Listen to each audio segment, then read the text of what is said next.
Have you ever sat in your favorite chair, maybe a cup of tea in hand, staring at your phone, waiting for a message that never comes? Days pass, then weeks. You check again. Nothing. The silence grows louder than any argument you ever had. And you find yourself wondering, what happened? Why won't my child call? Did I do something wrong? If this sounds familiar, you're not alone. Many parents, especially in the later chapters of life, find themselves in this quiet space, feeling invisible to the very people they once held in their arms. It's a deep ache, isn't it? Because no matter how grown our children are, they never stop being our children. And when they pull away, when the phone calls stop, the visits disappear, or the tone turns cold, it hurts in a way that's hard to explain to anyone who hasn't felt it. But let me tell you something right now. You are not powerless in this. That silence does not get to define your worth. And today, we're going to talk about what to do when your child starts ignoring you. Not from a place of guilt or desperation, but from strength, clarity, and love. Because how you respond to that silence can either deepen the distance or become the first step in healing it. Let's begin with something many people don't want to admit. Being ignored by your child can feel like rejection, like abandonment, and sometimes like punishment. But before we rush to conclusions or blame, we need to pause and take a breath. Because what often feels like rejection might actually be something else. Something unspoken, misunderstood, or long buried. Sometimes children pull away not because they've stopped loving us, but because they're overwhelmed. They don't know how to talk about their feelings, or they're carrying wounds they've never processed. Maybe there were moments in their childhood that we thought were small, but left a bigger mark on them than we realized. Or perhaps life simply swept them up. Jobs, partners, their own children, and they didn't know how to keep us close while managing the chaos of everything else. That's not to say you haven't tried. I know you have. You've probably sent messages. Maybe you've left voicemails filled with warmth, or tried to play it cool, pretending you weren't hurt. But when there's no response, it can feel like you're talking into a void. And that can make even the most patient heart go cold. Here's where your first real power comes in. Don't chase, don't beg, and don't collapse into shame. Instead, take a moment to ground yourself. Your child's behavior does not erase the years of love, care, and sacrifice you've given. It doesn't make you less of a parent. In fact, this is the moment that calls for the strength only time can give. And it begins by gently shifting your focus, from trying to control their response to anchoring your own.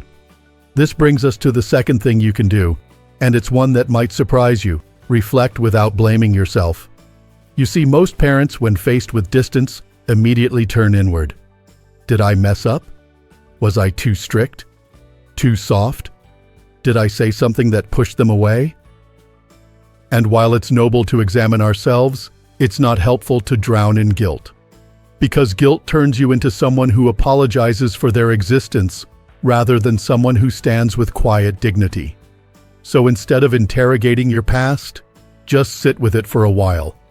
Ask yourself honestly, was there something I said or did that may have hurt them, even if I didn't intend to? And if something comes up, be willing to own it. Not in desperation, not to win them back, but because healing can only happen where truth is welcome. But, and this is important, if you look back and realize you did your best with what you knew at the time, hold that truth too. You can't change the past, but you can choose how you carry it. You can walk forward with compassion for them, yes, but also for yourself. Now let's talk about the urge to fix things.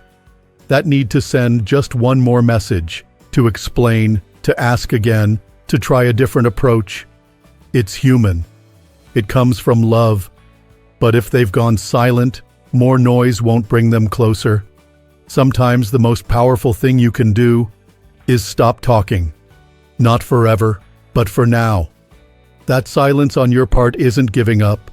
It's giving space. And space does something remarkable. It lets emotions settle. It invites perspective. And most importantly, It shifts the energy.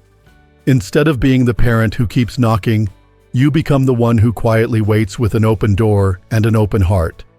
And while you wait, I want you to do something else, something vital. Start nurturing the parts of your life that don't revolve around their response. Reconnect with old friends. Join a local group or class that brings you joy. Start writing that memoir you've been thinking about. Take long walks. Cook something just for yourself. The more you reclaim your own space, the more you remember that you are a whole person, not just a parent waiting for a reply. Because here's the thing. Sometimes when a child senses that your emotional well-being depends entirely on them, it pushes them further away. Not because they don't care, but because it's a weight they don't know how to carry. When they see you living, breathing, and shining without begging for their love, it sends a quiet but powerful message. I love you deeply, but I do not need you to survive. I hope you come back when you're ready. And sometimes, that's exactly what opens the door. You might be thinking, but what if they never come back? That's a fear that sits heavy, doesn't it? It's the quiet thought that creeps in during the middle of the night. What if this silence lasts forever? What if the door never reopens? I want to gently remind you of something important. Relationships, especially with our children, are rarely a straight line. They twist, they pause, they stretch. Some days are filled with love and laughter, others with hurt and confusion. Silence doesn't always mean the story is over. Sometimes it just means the next chapter is still being written. And it may take time, more time than you'd like, but that doesn't mean all is lost. Now let's talk about how to protect your heart during this waiting period. One of the most powerful things you can do right now is set a quiet boundary, not one that punishes or closes off, but one that honors your peace. If your child is distant, if they're not responding, don't keep placing yourself in harm's way emotionally. Don't reread old messages. Don't refresh your inbox or your phone screen hoping to see their name. Each time you do that, you reinforce the pain. Instead, gently tell yourself, they know where to find me when they're ready. And then, with intention, turn your attention towards something healing. It could be a small thing, a morning walk, tending to your garden, reading a favorite book, calling an old friend. These aren't just distractions, they're reminders that life still has joy in it, even when someone you love is far away. Another thing to consider is this: try to view their silence as information, not an insult. That's a subtle shift in mindset, but it changes everything. When someone goes quiet, they're communicating something, maybe not with words, but with behavior. It could be stress. It could be immaturity. It could even be avoidance. But if you stop trying to decode their silence and simply accept it as where they are right now, you stop needing to react. You take your power back. Let's go even deeper here. Sometimes the distance from a child isn't about a single moment. It's about years of patterns, misunderstandings, or emotional blind spots. And healing something like that doesn't start with them. It starts with you. One of the bravest things you can do is be willing to grow, even if they aren't ready yet. Maybe it's learning how to listen without interrupting, or maybe it's understanding that your child's experience of childhood might be different than what you intended. Or maybe it's simply reaching a place where you no longer demand closeness, but you offer grace for them and for yourself. You don't have to agree with everything your child says or feels. But if the day comes when they do reach out, even awkwardly, even with a bit of hesitation, meet them there without dragging the past between you. The past already happened. The question is, can you be present now if they finally choose to show up? In the meantime, let's talk about forgiveness, not just for them, but for you too. It's easy to carry around the weight of what you wish you'd done differently. The harsh word, the missed opportunity, the times you were just doing your best, but now wonder if it was enough. That kind of thinking can eat away at your spirit. So today, I'm asking you to release a little bit of that. Forgive yourself for being human, for not always having the right answers, for not seeing everything clearly in the moment. You were learning too. Parenting doesn't come with a perfect script. It's written in real time, with real emotions and real limitations. And as for forgiving your child, that doesn't mean pretending nothing happened. It means recognizing that sometimes people grow in strange, silent ways. They stumble. They shut down. They make choices that hurt others without even knowing how deep the wound goes. Forgiveness doesn't say what you did was okay. It says I'm choosing peace over pain. I'm choosing freedom over resentment. There's one more thing I want to share with you, and it's a truth that many people don't hear often enough. Your value is not determined by how present your children are in your life. You are still needed in this world. Your voice still matters. Your wisdom, your stories, your laughter, they're not leftovers. They're gifts. So if your child isn't calling, if the door feels closed right now, don't let it close your heart to the rest of life. There are people out there who still want to hear your voice, sit at your table, learn from what you've seen.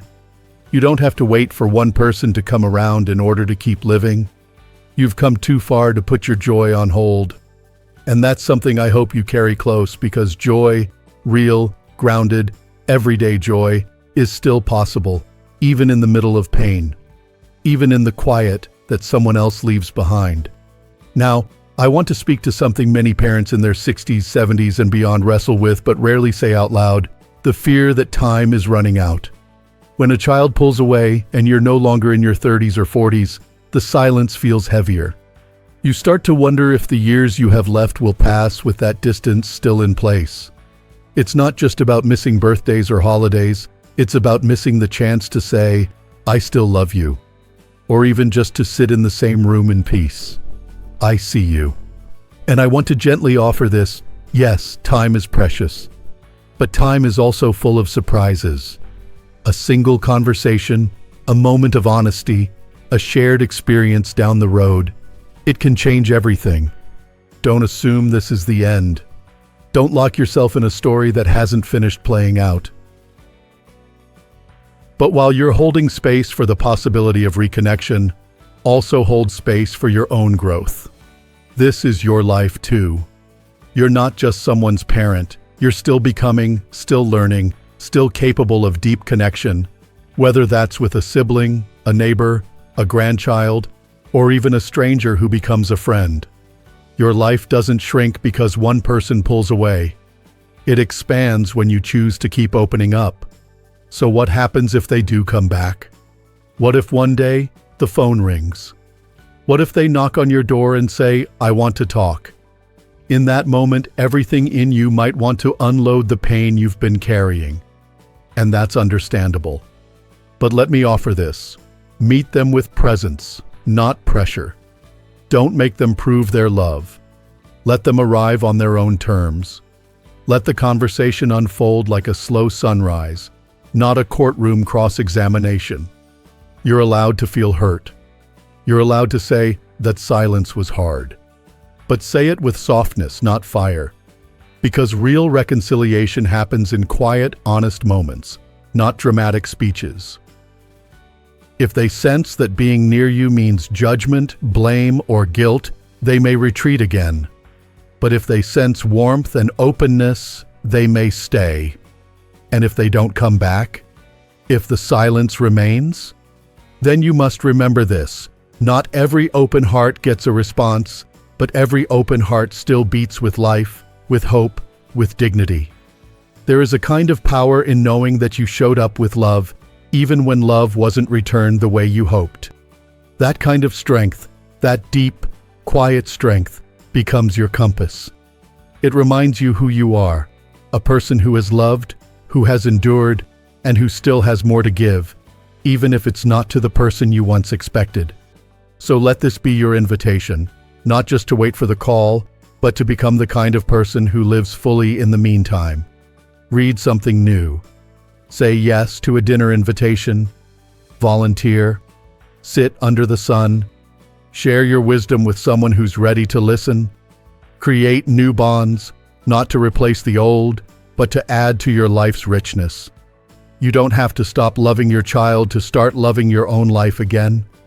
And I want to leave you with one final thought, something I hope stays with you long after this video ends.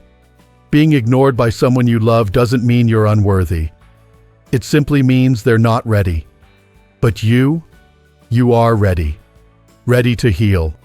Ready to keep growing. Ready to live fully, even in the face of silence. You're not alone. There are thousands of people who feel what you feel, who carry the same ache, who are walking the same path. And right here, in this little corner of the internet, you have a community of people who see you, who get it, who are walking beside you. If you've ever felt that heartbreak of being shut out, share your story in the comments. You don't have to go into detail. Just say, "I've been there," or "I'm healing," or even, "I'm still hoping."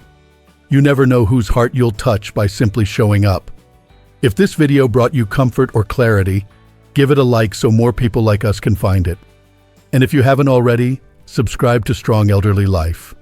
This is your space, where wisdom, truth, and grace belong to you at every age.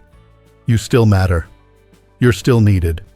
And the best parts of your life may still be waiting to unfold. Here's to living with heart, at any age, in any season. You're not done yet, and you never were.